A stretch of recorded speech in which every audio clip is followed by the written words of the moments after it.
Start with the name of Allah the most beneficent and most merciful. आप देख रहे हैं मेरा यूट्यूब चैनल मेडिको लाइफ। आज की वीडियो बेसिकली उन कैंडिडेट्स के लिए जो आर्मी ज्वाइन करना चाहते हैं, आर्मी में जाने के ख्वाहिशमंद हैं।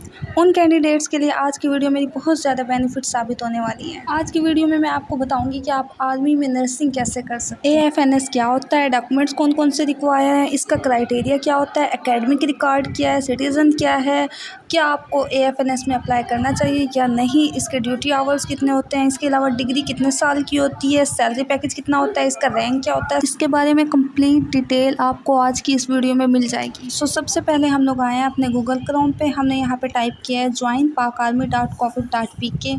मेरा पहले से ऑलरेडी ज्वाइन शुदा था तो मैंने उसी को क्लिक कर दिया। जैसे ही हम लोग ये ऑफिशियल वेबसाइट है आर्मी वालों की, इसको जैसे ही हम लोग ओपन करते हैं, आर्मी वालों की ऑफिशियल वेबसाइट ओपन होकर हमारे पास आ जाती है।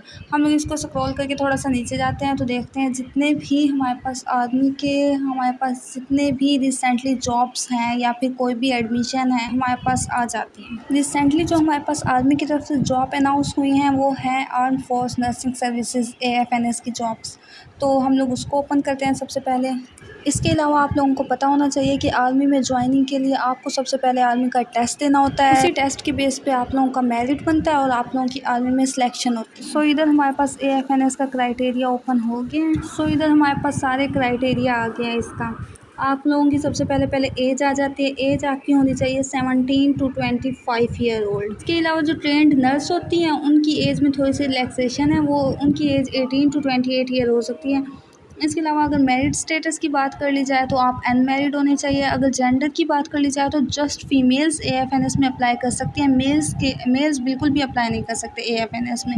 अगर हाइट की बात कर ली जाए तो 5 फुट से ऊंची होनी चाहिए आपकी हाइट, मिनिमम 5 फुट। इसके अलावा वेट आपका बॉडी मैक्स इंडेक्स के इक्वल होना चाहिए। रजिस्ट्रेशन आपकी ऑनलाइन होगी। इसके अलावा नेशनैलिटी आपकी पाकिस्तानी होनी चाहिए। अब हम बात कर लेते हैं एकेडमिक रिकॉर्ड की। AFNS में अप्लाई करने के लिए हमारे पास क्या क्या चीज़ें रिक्वायर हैं। सबसे पहले आपके पास होनी चाहिए मैट्रिक की सनद। मैट्रिक होनी चाहिए आपकी साइंस के साथ और उसमें आपके मिनिमम मार्क्स 60% से अबव होने चाहिए।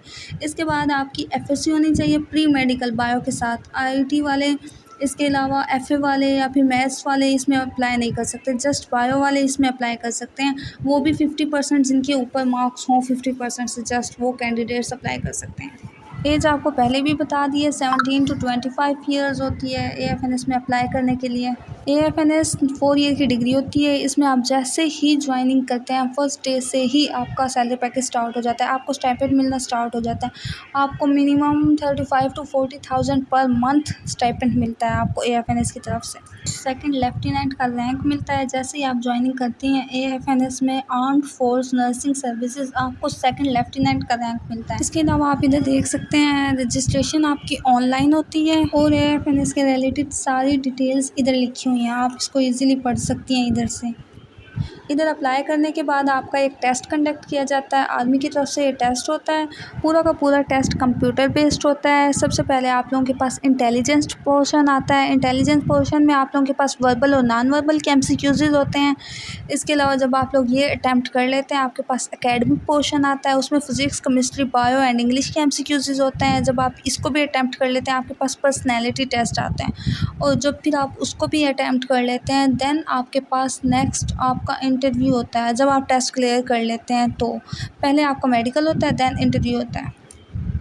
इसका टेस्ट का रिज़ल्ट फ़ौरन ही आ जाता है क्योंकि ये कंप्यूटर बेस्ड टेस्ट होता है। तो जैसे ही आप टेस्ट अटैम्प्ट करते हैं, अटैम्प्ट करने के फ़ौरन ही बाद कंप्यूटर पे शो हो जाता है कि आप पास हैं या फेल। अगर तो आप फेल होते हैं तो आपको नेक्स्ट इंटरव्यू, आपका इंटरव्यू के बाद ना आपका इंटरव्यू होता है और ना आपका मेडिकल होता है। अगर आप टेस्ट पास कर जाते हैं तो फिर आपका 1-2 दिन में या फिर उसी दिन अगर टाइम हो तो मेडिकल होता है। मेडिकल के बाद एक मेरिट बनता है। मेरिट लिस्ट में जिन जिन बच्चों का नाम आ जाता है और फिर उस बेस पे आपको इंटरव्यू के लिए कॉल आती है एंड देन आपका इंटरव्यू होता है और फिर देन फाइनल ज्वाइनिंग लेटर आता है और जिस बच्चे को ज्वाइनिंग लेटर आ जाता है उस बच्चे की फाइनल सिलेक्शन होती है, वो भी आर्मी सिलेक्शन। जो भी नियर आपका CMH GHQ है, GHQ जनरल हेडक्वार्टर, उसमें आपकी सिलेक्शन होगी। इधर आप देख सकते हैं आर्मी के रैंक्स, इधर आपके पासे सारे शो हो रहे हैं। जैसे आप 4 ईयर की अपनी डिग्री कंप्लीट कर लेते हैं AFNS की, देन आपको सेकंड लेफ्टिनेंट का रैंक मिलता है। देन इसके बाद आपकी प्रमोशन होती रहती है एंड आप मेजर तक चले जाते हैं। आपको कैप्टन तक का रैंक मिल जाता है। उम्मीद है कि आप लोगों को आज की मेरी वीडियो पसंद आई होगी और आप लोगों के लिए बहुत ज़्यादा बेनिफिट साबित हुई होगी। इसके अलावा अगर आप लोगों का कोई क्वेश्चन है तो फिर आप लोग कमेंट सेक्शन पे भी पूछ सकते हैं। इसके अलावा हमारे व्हाट्सएप नंबर पे भी कांटेक्ट करके पूछ सकते हैं। ये आर्मी की यूनिफ़ॉर्म होती है, इस तरह की आपकी यूनिफ़ॉर्म होगी अगर आपकी ज्वाइनिंग हो जाती है तो। अगर आप हमारे यूट्यूब चैनल पे न्यू हैं तो आपसे एक रिक्वेस्ट है, जल्दी से चैनल को सब्सक्राइब कर दें और वीडियो को लाइक कर दें। इसके अलावा अगर आप टेस्ट की तैयारी के लिए कोई बुक लेना चाहते हैं तो आप लोगों को मैं रिकमेंड करूँगी आप लोग डॉगर्स की बुक लें। ये जो आपको पेज पे शो हो रही है ये डॉगर्स की बुक है। ये एएफएनएस की तैयारी के लिए ये बुक बहुत अच्छी है। सो मिलते हैं नेक्स्ट वीडियो में, अब तक के लिए अल्लाह हाफिज़।